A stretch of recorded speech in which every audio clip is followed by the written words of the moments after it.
Portia, I want to continue with you, though. First of all, how is your back? What? Oh, the scars have healed. The scars have healed? Every time I watch the show, I'm just like worried for you. I'm like, tell me about being in makeup that day. Like, that was intense. It was intense because, as written, it said that it was a wound inflicted by a cheese grater, which I thought was really creative. Even for Huck.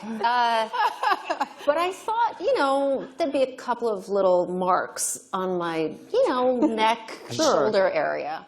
And then I went in to get fitted for the prosthetic, and I was like, holy shit. In my mind as a character, I thought there was a lot of, a lot of talking about what was going to happen and not actually torture to that extent. So it kind of changed things from that moment for me. I mean, it changed them definitely as a character.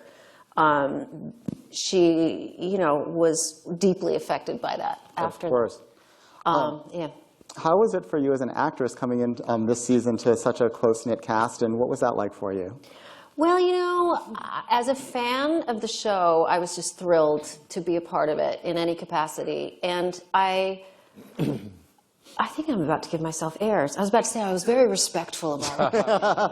Like, thank you. No, but I did. I respected the show as it was and is. And I just wanted to, if I could help tell a story, that was all I wanted to do. And,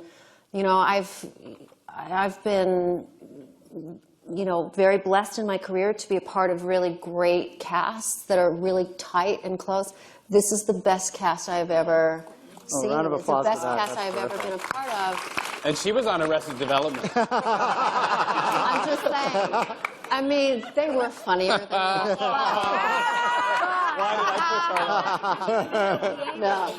These guys are incredible and such generous, lovely people, and just so talented. I've learned so much this past season working with these guys and watching them, and it's just a blessing for me. Don't we want to stick around for next season? Yes! Yes! Thanks. I would love it. Hi, Bellamy. Hi, Pumpkin. How are you? I'm so good. I'm enjoying your shoelaces. Oh, thank you so much. Yeah. Thank you. I sort of matched it. There's a red theme going on down there. I sort of match. We were on the phone earlier. It was great. You're one of two people in the world that can get away with calling me Pumpkin. Who's the other one? A friend of mine. That was a long story. No, that's nothing like showing pictures of my dog. That's not what they're here for. I want to talk about your season because you've had a big, harrowing season. You played Drunk Melly. You played Smelly Melly. You played Screw Everything to Hell Melly. Yeah. You played Eat Everything That's Not Nailed Down Melly. And now you're playing Senate Melly. Did I forget anyone? Ow! It's an unbelievable gift. I mean, you're lucky enough to get a job. You're a 40-something-year-old woman, and you're happy to be employed. But then to show up every week and not know what you're going to do, it's just the best playground in the world. And then to do it with these guys, it's the best. But really, Smelly Melly was... Smelly Melly was your favorite? I loved her so much, and Eat Everything tied down. But they were really they were sort two of sides of the person. same Oreo. Well, and you had talked about actually tell us about the food that you were eating at Smelly Melly. Oh, well, whatever they bring me. But I'm vegan, and our props guys and our food stylist, April, they're all amazing, so right? thoughtful. They're so That thoughtful vegan for fried chicken. preferences. Vegan They fried made me chicken, Doomies, which isn't far from here, and made me beautiful vegan fried chicken. Like, I took home everything even that I had out of. It was just so good. I couldn't throw it away. But there's a lot of sweet potato chips and just peanut butter off a spoon. You do that. You do that when you're... or maybe I did research. Whatever. Yeah, but it was a joy to come to work and be comfortable. I was going to say in a bathrobe. Yeah, that's the best job ever. Yeah. How much of Melly's journey from sort of the grieving mother to the Senate candidate did you know at the start of the season, or has it been sort of a ride for you as well? No, none. We don't know anything. I mean, we don't know anything. I think they honestly live a very, they sort of live moment to moment and let things evolve. I'm sure Shonda has goalposts, but she sort of watches us live it and reacts to it. And it's a living, breathing organism, the way our show develops. So when they gave us that first script, I was a little unsure about tonally, like what they were going for Smelly Melly, and so Shauna was really helpful with that, and Lynn Paolo was absolutely vital because the look of it was so specific.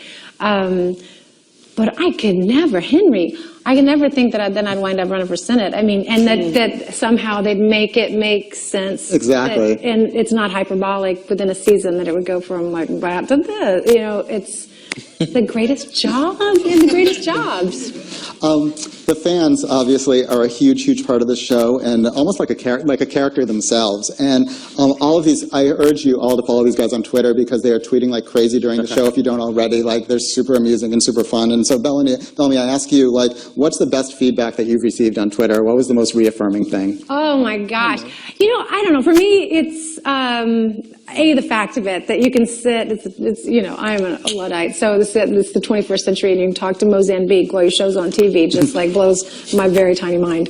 But for me, I like when they give us their art, you know, like we work and we make a thing and we give it, and then it's nice enough that you like it, but then like you give us like pictures or videos or songs or poems, or it literally like it makes me all like weepy, the reciprocity. It's so, I feel like we're so lucky that way. Mm-hmm. And you guys are so generous that way. Mm-hmm. That's, I think, what's coolest for me. I kind of want to read Scandal Haiku. I think that would be amazing. So if you ever get any, please forward it along. Please retweet it. That would be amazing. 575. Yeah, 575. Will you work on that? Well, yeah, great. That's great. Can we say a happy belated birthday to Darby Stanchfield? It's also no longer my birthday. Can we acknowledge that? Yeah. When was your birthday? January 17th. January 17th. Happy belated birthday. Of course. I do have a thing on Twitter, though, where inadvertently through Kerry. Happy birthday. Thank you. You're very kind. Right back at you. Kerry, I don't know how somehow inadvertently wished me happy birthday months off my birthday. And then Twitter being the fabulous beast that it is, I started getting tons of stuff. And so since then, almost every day, I claim that it's my birthday. And there's some 100 people that genuinely wish me happy birthday. So you and Darby are birthday twins, is what you're saying? That is correct. Sure. As I am with every other with person everyone on stage. Darby, I think you've had, I think Abby's had one of the most interesting journeys this season because sometimes this show is sort of two shows in one. You have the Olivia Pope Associates cast, you have the White House cast, and I imagine, and I'm probably putting words in your mouth, but did it feel like you had a new job at the beginning of the season, as your character did? Because all of a sudden you're acting with different people. I did. The very end of season 3, Abby goes into the White House as Olivia Pope's proxy in a long white coat, and she's called Gabby, and she doesn't know what she's doing. This is before press secretary. But that particular episode, I did feel like I was guest starring on a totally new show. I didn't feel like I was on Scandal because I was working with Jeff Perry and Bellamy Young and Tony Goldwyn and, you know, this whole new set, and I was doing a walk and talk down a hallway that was not Pope and Associates. And it does feel like the season Abby was reinvented in many ways, and it's just been delightful. It was really fun to work with the sort of other half of this show and the actors, and I've just had a blast. I think one of the most memorable scenes of the entire season was when Abby confronted her abusive ex-husband, Charles, in the parking garage. Let's have a round of applause. Yeah. I know I was trembling. What was that like for you as an actor? I was surprised at how physically hot I got doing my scenes with him. I don't know, I think just it's kind of hard to explain, but the anger and just the emotions that came up made me really warm. I think that was the thing that surprised me the most, was I was soaking under, I had this wool coat on, and I'm not a big sweater, and the wardrobe people commented on it. They were like, your clothes are soaking wet, and just the anger. Did you work out? Yeah, during that. Yeah, that was, anyway. Can we all talk about sex for a second? Yeah. Yes. But only for a second. Only for a second. I remember seeing the season when Abby is in her socks and Leo, your love interest on the show, is in a mouth guard. And I'm kind of like, you know what, that's about right. And what was, did that ring true for anyone else? No, yeah, maybe. Love that. I loved it. And I also loved Paul Adelstein, who plays Leo, with the calisthenics Oh my before God, the it was bed. genius. And like, Yeah. it's just so human and real. You guys did such a beautiful job with all that stuff. That was very. That's what I like about the writing is, there wasn't a lot said about where Abby and Leo were. You just see mouth guard and you see lotion and socks and you get it. Yeah, completely. It's just inferred. It's just, that's where they're at in their relationship. Speaking of sex, am I the only one, perhaps in the room, who had to Google Eiffel Tower, not in Paris, when that happened? I had to Google it too. Yeah. I was scared to Google it. I also had to Google all the names in the Lena Dunham Dustbuster. episode. Oh, Dustbuster, yeah. And like sit and spin. I mean, I guess we can kind of get that one, but like. I really thought I meant to go back over the search results, the searches for that day. I imagine like an Eiffel Tower, not in Paris, was like right at the top. I know I was. Oh my God. Yeah.